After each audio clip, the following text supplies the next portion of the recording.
ज्यावेळेस आपण लहान असतो ना, त्यावेळेस एखाद्यानं जर म्हटलं की आई तुझी नाही माझी आहे, तर त्याला आपण रडत उत्तर देतो आणि म्हणतो की नाही नाही आई माझीच आहे. लहान असताना दोघा भावामध्ये भांडणे होतात की आई तुझी नाही माझी आहे म्हणून. लहान मुलगा म्हणतो माझी आई आहे आणि मोठा मुलगा म्हणतो माझी आई आहे.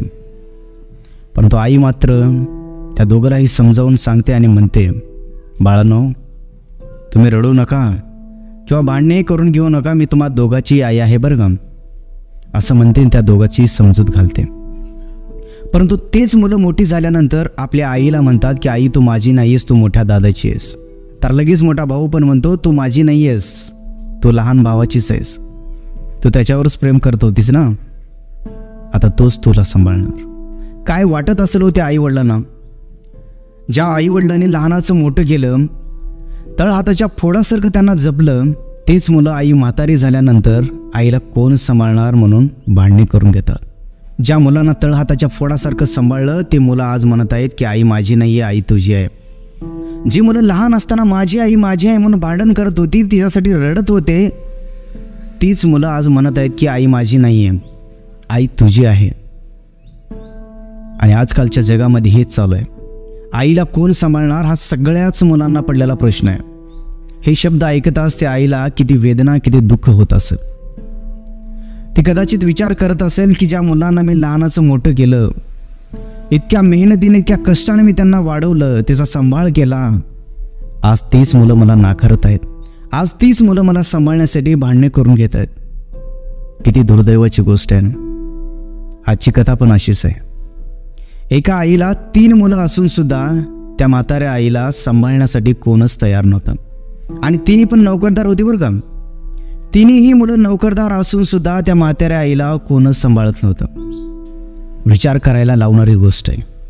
म्हणून व्हिडिओ शेवटपर्यंत नक्की बघा, तुम्हाला नक्की आवडेल. तर नमस्कार मित्रांनो, मी आहे संतोष कांबळे आणि आपण पाहतात SK मोटिवेशनल चॅनल लातूर. एके दिवशी मी लातूरच्या एका हॉस्पिटलमध्ये गेलो होतो माझ्या मित्राच्या आईला भेटण्यासाठी. माझ्या मित्राची आई थोडीशी आजारीच होती. तिला भेटण्यासाठी मी एका हॉस्पिटलमध्ये गेलो होतो. त्या हॉस्पिटलमध्ये गेल्यानंतर किमान 60 ते 70 वर्षाची एक म्हातारी आजी मला दिसली. तिच्या हातामध्ये काठी होती, डोक्यावरती एक गाठोडं होतं, पायामध्ये चप्पल फाटलेली होती. वेळ दुपारची असल्याने थोडंसं ऊन कडकच होतं. त्या उन्हामध्ये ती म्हातारी आजी घामाने ओलीचंब झाली होती.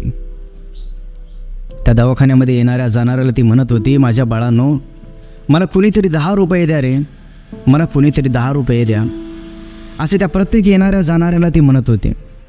तिला 10 रुपये याच्यासाठी पाहिजे होते की तिला दवाखान्यामध्ये दाखवण्यासाठी केस पेपर काढायचं होतं. केस पेपर काढण्यासाठी तिच्याकडे 10 रुपये नव्हते. ती हॉस्पिटलमध्ये येणाऱ्या जाणाऱ्याला म्हणत होती की माझ्या बाळांनो मला 10 रुपये द्या रे कुणीतरी, 10 रुपये द्या कुणीतरी.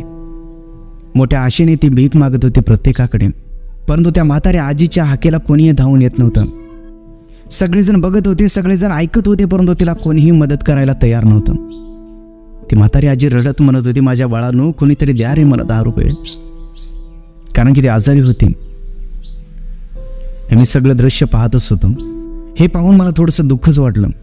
त्या म्हाताऱ्या आजीकडे मी धावत गेलो आणि त्या आजीला म्हटलं, आजी काळजी करू नका, तुम्हाला फक्त 10 रुपये पाहिजे ना, मी देतो, पण तू रडू नका. त्या आजीला सोबत घेतलं, केस पेपर काढला आणि एका डॉक्टरांकडे त्याला घेऊन गेलो. मी त्या डॉक्टरच्या रूमच्या बाहेर उभा टाकलो होतो आणि आतमध्ये गेल्यानंतर त्या आजीनं त्या डॉक्टर साहेबांना सगळं काही सांगितलं की मला असं होतं तसं होतं. त्या डॉक्टरांनी त्या आजीला तपासलं आणि म्हटलं, आजी तुमच्यासोबत कोणी असेल तर त्याला बोलून घ्या, तुम्हाला जास्त ताप झालेली आहे आणि ती ताप तुमच्या मस्तकापर्यंत पोचलेली आहे आणि तुम्हाला ॲडमिट व्हावं लागेल. ती आजी मोठमोठ्याने रडू लागली आणि डॉक्टर साहेबाला विनंती करू लागली, डॉक्टर साहेब माझ्यासोबत कोणीच नाही हो, माझ्यासोबत कोणीच नाही आहे. तो जो दरवाजापाशी मुलगा जो थांबले ना, त्यानं मला रस्त्यावरती 10 रुपये मागत असलेलं पाहून मला या ठिकाणी तुमच्यापर्यंत घेऊन आले हो. त्या आजीकडे गेलो आणि त्या डॉक्टर साहेबांना विचारलं, डॉक्टर साहेब काय झालं आहे. त्या डॉक्टर साहेबांनी मला सगळं सांगितलं आणि म्हटलं की याला ॲडमिट करावं लागेल. त्या डॉक्टर साहेबांना म्हटलं ठीक आहे, वेळ किती लागेल. त्यांनी म्हटलं की कदाचित 5-6 वाजतील. त्या आजीला ॲडमिट करण्यात आलं आणि किमान 5 ते 6 वाजता तिला सुट्टी झाली. डिस्चार्ज झाल्यानंतर त्या आजीला घेऊन मी बाहेर आलो आणि बाहेर आल्यानंतर थोडंसं तिला खाण्यासाठी दिलं. ते खाऊन थोडंसं तृप्त झाल्यानंतर थोडंसं तिला आराम वाटलं. ताप थोडंसं कमी झाला होता. त्या आजीला विचारलं, आजी तुमची किती अवस्था बेकार झाली आहे. 10 रुपयासाठी तुम्ही रस्त्याने भीक मागत आहात. 10 रुपयासाठी एवढी कसली वेळ तुमच्यावर आली. तुम्हाला मुलं बाळ तर असतीलच. हे शब्द ऐकताच त्या म्हातारी आजी मोठमोठ्यानं रडू लागली आणि म्हणू लागली, बाळा मला 3 मुलं आहेत रे. 3 मुलं. 3 मुलं असून सुद्धा मला 10 रुपये कोणी दिलं नाही. मी गेले 10 दिवस झालं उपाशी आहे. मी गेले 10 दिवस झाले मी आजारी आहे. मला खाण्यासाठी काही नाही आहे. मी विचार केला की दवाखान्यामध्ये जावं आणि थोडंसं काहीतरी औषध गोळ्या घ्यावं. या विचाराने मी दवाखान्यात आले होते. बरं झालं बघ, तू देवासारखं माझ्याकडे धावून आलास. ती आजी मोठ्याने रडू लागली. त्या आजीला विचारलं, काय घडलं तुमच्यासोबत. त्या आजीनं सगळी तिची कहाणी सांगितली. ती आजी म्हणू लागली की बाळा मला 3 मुलं आहेत आणि 3ही नोकरदार मुलं आहेत. एक पोलीस आहे, एक तलाठी आहे आणि एक शिक्षक आहे. 3ही मुलं चांगल्या कामावरती आहेत, चांगल्या पदावरती आहेत. परंतु तसली मुलं काय कामाची, जे आपल्या आईकडे बघण्यासाठी, आपल्या आईची सेवा करण्यासाठी त्याच्याकडे थोडासाही वेळ नाही. त्या मुलांना मी लई कष्टानं वाढवले रे बाळा. मी आणि माझा नवरा रात्रंदिवस काबाड कष्ट करून लोकांची धुणे भांडे करून त्या लेकराला मी सांभाळले. परंतु काय फायदा, सगळं काय आमचं व्यर्थ गेलं रे बाळा, असं म्हणू लागली आणि ते रडू लागली. ती आजी म्हणू लागली, बाळा ज्यावेळेस लहान लहान लेकरं होते ना, मी आणि माझ्या नवऱ्याने लई काबाड कष्ट करून यांना सांभाळले बघ.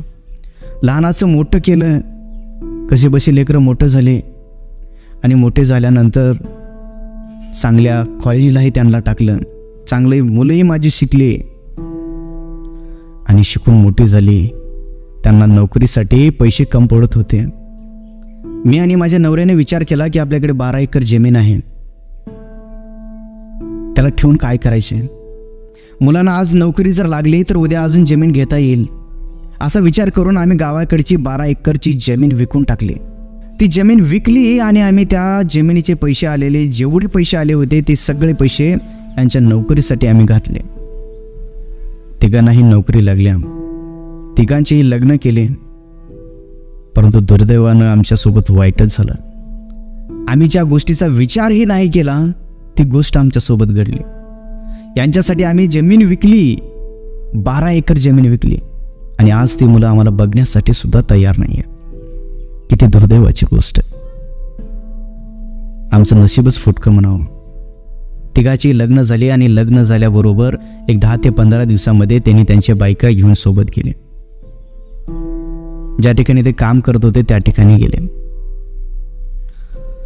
घडलं असं की आम्हाला खाण्यासाठी काहीच नव्हतं. आता जे थोडंफार राशन पाणी होतं ते सगळं काही खाऊन पार झालं. माझी मुलं तेच त्यांच्या घरी गेली. राहिलो आता मी आणि माझा नवरा. दोघेही आम्ही वृद्ध झालो आहे, आता म्हातारे झालो आहे आम्ही. आणि आम्हाला खाण्यासाठी काय करावं आम्हाला प्रश्न पडला. माझ्या नवऱ्याने मला म्हटलं, तू काय कर, आपल्या लेकराला फोन लाव आणि त्याला थोडंफार काहीतरी दे असं म्हण.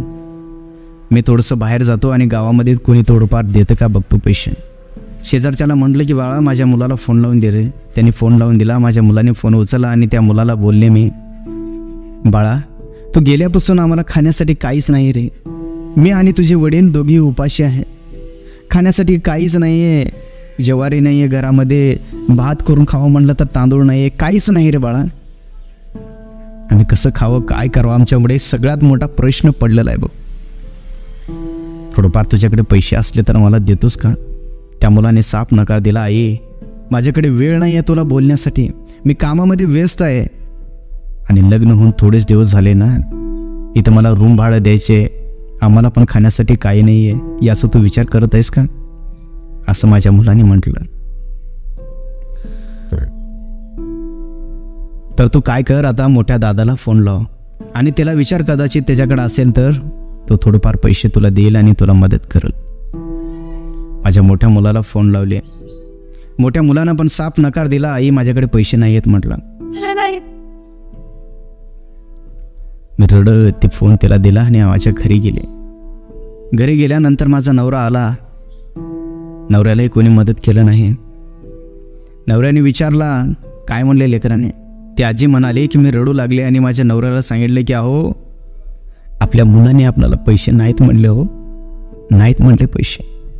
ज्यांच्या नोकरीसाठी आपण घरची 12 एकरची जमीन विकली तेच मुलं आज आपल्याला पैसे देण्यासाठी इन्कार करत आहेत. म्हणत आहेत की माझ्याकडेच पैसे नाही, आता तुला देऊ कुठून म्हणत आहेत. आता काय करायचं आपण. हे शब्द ऐकताच माझ्या नवऱ्याला दुःख झालं आणि त्या दुःखानेच त्या नवऱ्याला हार्ट अटॅक आला. हृदयविकाराचा झटका आला. जो माझा साथीदार होता तोही जग सोडून गेला.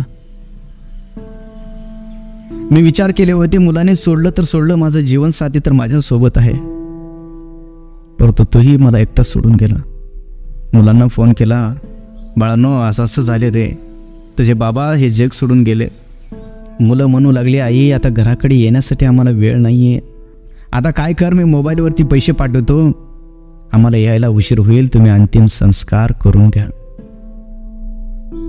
अंतिम संस्कार झाला. गेली 10 दिवस झाले याच विचाराने मी आजारी पडले. घरात खाण्यासाठी काही नाहीये. मी विचार केला की जाऊन दवाखान्यामध्ये काय थोडंफार औषध गोळ्या घ्यावं, थोडंसं बरं वाटेल या विचाराने मी या ठिकाणी आले होते. बरं झालं बघ, तू देवासारखं माझ्याकडे धावून आलास, देव तुला लय आशीर्वाद करेल बघ, असं म्हणून तिने मला आशीर्वाद दिला. त्या आजीला म्हटलं, आजी आता तुम्ही तर एकटे आहात आणि घरामध्ये कसं खाताय तुम्ही. त्या आजी म्हणू लागली, बाळा मला चालायला अवसान नाही आहे, माझ्या शरीरामध्ये ताकद नाही आहे, कुठं तर जाऊन काम करावं. मी घरामध्येच राहते आणि जे माझे शेजारी पाजारी जे खायला देतात ना तेच खाऊन बसते. कोण अर्धी भाकर देतं, कोण 1 भाकर देतं, कोण काहीच देतं, तेच खाऊन बसते. आणि कदाचित नाही दिले तर तसंच पाणी पिऊन बसते. किती दुर्दैवाची गोष्ट आहे ना. 3 मुलं असून सुद्धा ती म्हातारी आई वन फिरत आहे भाकर तुकड्यासाठी. ती आजी म्हणू लागली, जे माझे शेजारी पाजारी देतात ना तेच खाऊन बसते. काय करणार, तिच्याकडे पर्यायी नव्हता. त्या आजीला म्हटलं, आजी तुम्ही माझ्यासोबत येता का, माझाही परिवार आहे आणि तुम्ही खाऊन खाऊन किती खाणार आहे हो. अर्धी भाकर, अर्धी 1 भाकर तर माझे लेकरं वाटोळं करून टाकतात, तुम्ही किती खाणार आहे, चला माझ्यासोबत. ती आजी रडत म्हणू लागली, बाळा नको रे नको, विचारलाच मला तेवढंच बस झालं, माझं नशीबच फुटकं म्हणावं. असं म्हणून ती रडू लागली आणि काठी टेकवत टेकवत ती घराकडे निघाली.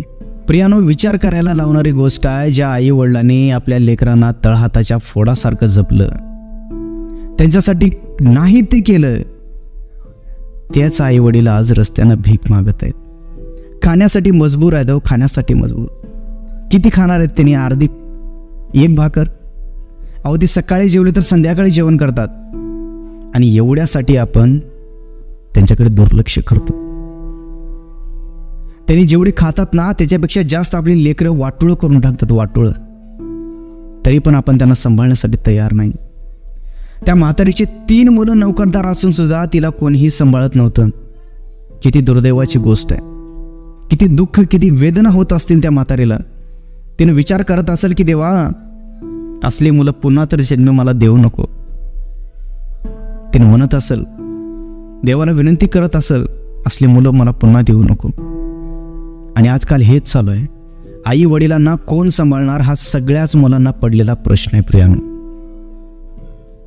थोडंसं जर आपल्या आई वडिलांशी आपण वेळ काढला तर त्यांचं पण जीवन सक्सेस होऊ शकतं. त्यांचं जे म्हातारपण आहे ना ते सुखामध्ये जाऊ शकतं. प्रियानो, आपण थोडासा विचार करायला पाहिजे. आणि कोण आहे हो त्यांचं, लहानपणी आपणाला सांभाळले, आता गरज आहे की आपण त्यांना सांभाळण्याची. आज आपण त्यांना सांभाळलो तर आपले लेकरं उद्या आपणाला सांभाळतील. आणि आज जर आपण त्याला जर नाकारलो तर पुढली पिढी आपणाला सांभाळेल न सांभाळेल काय सांगता येत नाही. म्हणून कर्म असं करा की 4 लोक म्हणतील वा वा काय चांगला माणूस होता. कर्म असं करू नका की लोक म्हणतील की वा बरं झालं मेला असं म्हणा. असे कर्म करू नका. प्रियांनो, या कहाणीचा एवढाच उद्देश आहे की कोणीही आपल्या आईवडिलांना एकटं सोडू नये, त्याची सेवा करावं. कुणाचं मन दुखवण्याचा या व्हिडिओचा उद्देश नाही आहे. हे जी व्हिडिओ आहे, हा जो व्हिडिओ आहे, मी खुद स्वतः याची स्टोरी लिहिलेली आहे. याच्यामध्ये काही सत्य घटना आहे आणि काही मनगडंत कहाणी आहे बरं का. परंतु या व्हिडिओचा हाच उद्देश आहे की सगळेजण आपल्या आईवडिलाची सेवा करावं. जसे त्या म्हातारीची व्यथा झाली तसं कुणाचीही होऊ नये, एवढंच सांगणं आहे. प्रियानो, जोपर्यंत आपले आईवडील आहेत तोपर्यंत त्यांची सेवा करा, त्यांच्यासोबत राहा, त्यांना थोडासा वेळ द्या. करून तर बघा, किती आनंद मनाला होतो. प्रियानो, हा व्हिडिओ आवडला असेल तर नक्कीच शेअर करा आणि लाईक करायला विसरू नका. आणि आपल्याकडे असेच कहाणी असेल आणि आपली कहाणी आमच्या यूट्यूब चॅनलवरती अपलोड करायची असेल तर खाली दिलेल्या जी मेल आय डी आहे ना, त्याच्यावरती आपली कहाणी आम्हाला शेअर करू शकता. आपली कहाणी अपलोड केली जाईल.